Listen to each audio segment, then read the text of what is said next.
My wife and mother-in-law often spoke in their native language, so I recorded them, had it translated, and discovered a shocking truth that changed everything. My wife and I got married 2 months ago. We are both from different cultures and ethnicities. In her culture, living with her parents is normal. We had discussed moving in with her parents after we got married, but I wasn't very comfortable with the idea. I was born and brought up in America. My parents moved here in their 20s to achieve their dreams. When I was 19, I moved out and they supported my decision. So I told her that I disliked the idea of moving in with the in-laws. She told me that it was an important part of their culture.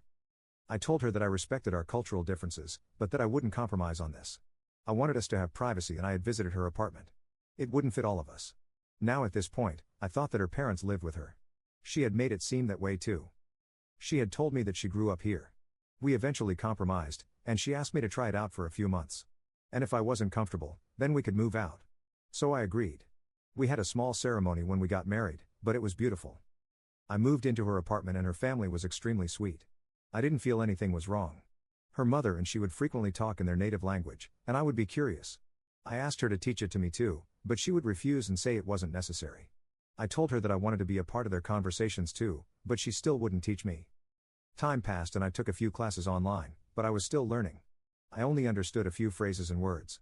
My wife and I both worked. It had been about a month and a half into our marriage, and my mother-in-law kept telling her to get it done. That's the one phrase I understood. When I would look at her, she would just awkwardly smile at me. I could feel that something wasn't right. I would ask her about it and she would always just blow me off saying that she would tell me later. As the days passed, my mother-in-law got more anxious about it. I tried asking her, but she wouldn't give me an answer either. I was fed up with it. We hadn't even gone on our honeymoon yet. I wanted to go abroad, but she would blatantly refuse and tell me she was busy with work or make up a similar excuse. One day, I was speaking with a coworker of mine. She was from the same country as my wife, but I hadn't heard her speak her native language. I randomly asked her if she spoke the language, and she said yes. I asked her if she could help translate a few lines for me, and she said, of course. I knew it wasn't right, but I was going to record them. I've lived with them for almost 2 months now, and I don't particularly like being left out of conversations all the time. I knew something was up and I was going to find out what. When I went back home that day, I did my normal routine. Once my wife was back, my mother-in-law started speaking fiercely to her. She sounded angry. I immediately started recording their conversation. The next day, I met up with my coworker during my break. I made her listen to the recording and her eyes widened. She didn't know who was speaking. She asked me who this was and I told her it was my wife and my mother-in-law. She told me to immediately get out of there and call the cops. I was shocked. I didn't know what to say. It couldn't be that bad. Right? I asked her if she misunderstood anything and she said no. She proceeded to explain to me that my mother-in-law was pestering my wife to open a joint account with me and to take note of how much money I had. My jaw dropped. What the frick? This lady, my mother-in-law, didn't speak much to me, but acted very sweet.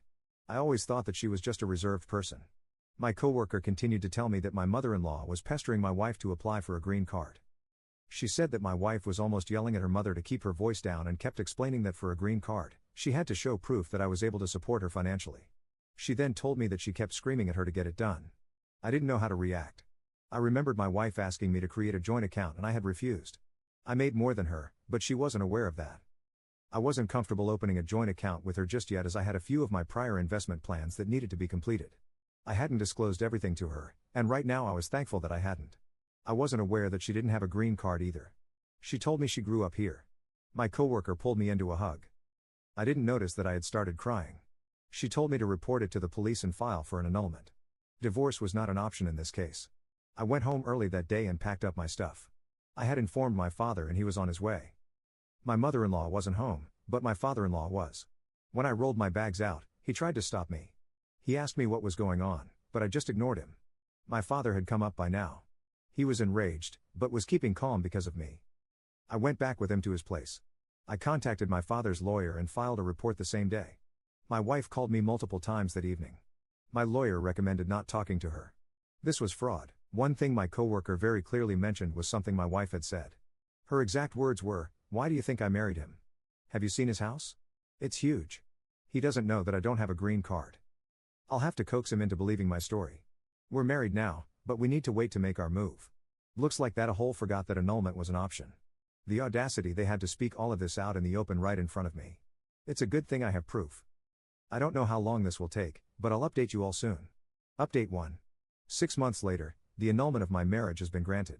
You should have seen her face when she knew that I knew. I can't believe I got sucked in by her.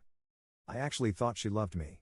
I wanted to ask her why if she actually ever loved me, but the answers were all there in that recording. My lawyer warned me not to contact her during that period. It was better that way. My parents could see how shattered I was over this. I couldn't help but think that if I hadn't recorded them, I would have never known. I would have never thought about this happening, or that these were her intentions. I know many of you have asked what her native language is and which country she is from.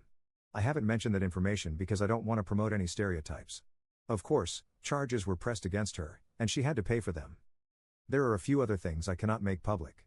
What I can tell you is that she won't get away with it. There are chances that she and her family may get deported. Her parents were here on a visitor's visa anyway. I'm still staying with my parents. I don't trust them one bit. I'm very grateful for my coworker. If it wasn't for her, I would have never known, and that's horrifying to me. I'm just trying to move on now. Thank you all for your support. NTA. At first, I thought Op was stupid to just trust the coworker's word, but then I realized I was stupid. Nobody would joke about a situation like this. It's a good thing she got out of that ASAP while reading this. I was praying the Op wouldn't confront them by herself like in those dumb movies. Good thing my gal is smart and just quietly packed and got out of there. NTA. I feel so bad for the Op, poor girl. I can't imagine anyone going through a situation like this just 2 months into their marriage. But on the bright side, it's better she found out now than later.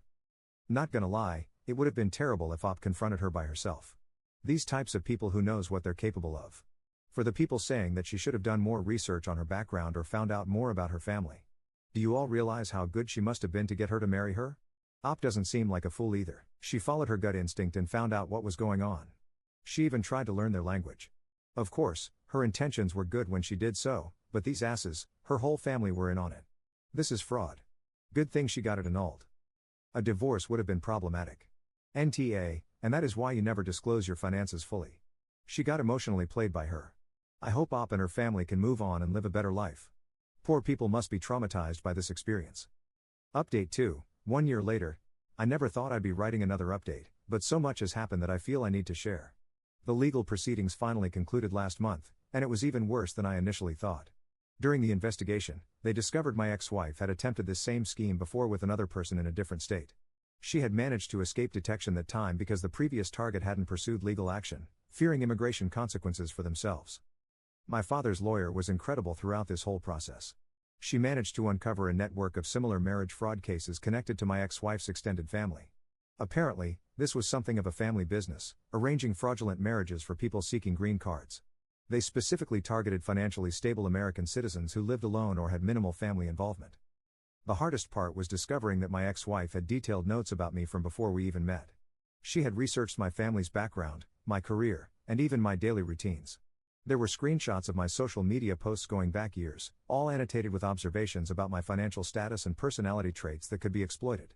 It was chilling to see how methodically I had been chosen as a target. My mother-in-law and father-in-law were deported last week. My ex-wife is facing criminal charges and will likely be deported after serving her sentence. The prosecutors found evidence linking them to at least 5 other fraudulent marriages across 3 different states. The silver lining in all of this, if you can call it that, is that my story has helped others. After local news picked up the story, with names changed for privacy, 3 other victims came forward with similar experiences. The authorities are now investigating what they believe to be a larger organized crime ring specializing in marriage fraud. I've been in therapy for the past 8 months, working through the trust issues this whole experience has left me with. It's been challenging to process how someone could spend months pretending to love you while methodically planning to exploit you. My therapist says I'm making progress, but I still find myself second-guessing people's motives, especially in dating situations. My coworker who helped translate the recording has become one of my closest friends. She's been an incredible support through all of this, helping me understand cultural nuances I missed and supporting me through the legal proceedings. She even introduced me to a support group for people who have experienced similar situations. My parents have been my rock through everything. They've helped me move into a new place, and we've actually grown closer as a family. Dad still occasionally blames himself for not seeing through the deception, but I keep reminding him that none of us could have known. For those wondering about financial impact, thanks to never creating that joint account and the quick action with the annulment, my finances were protected.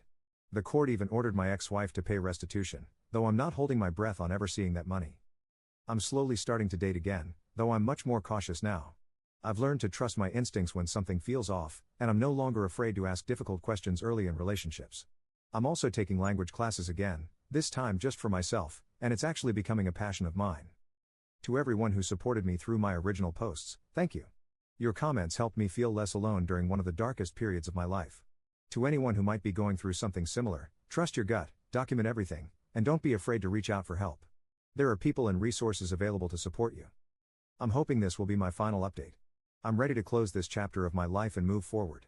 While I wouldn't wish this experience on anyone, it has taught me valuable lessons about self-worth, trusting my instincts, and the importance of having a strong support system. Here's to new beginnings. Update 3, 2 years later. Life has a way of coming full circle. Yesterday, I testified at the final trial related to the marriage fraud ring. My ex-wife was sentenced to 3 years in federal prison, followed by immediate deportation. The investigation that started with my case led to the dismantling of an operation spanning 5 states and involving over 20 fraudulent marriages. The prosecutor revealed something that still haunts me: my ex-wife had been doing this since she was 18. I wasn't her second victim, I was her fourth. She'd gotten better at it each time, refining her approach, learning how to be more convincing.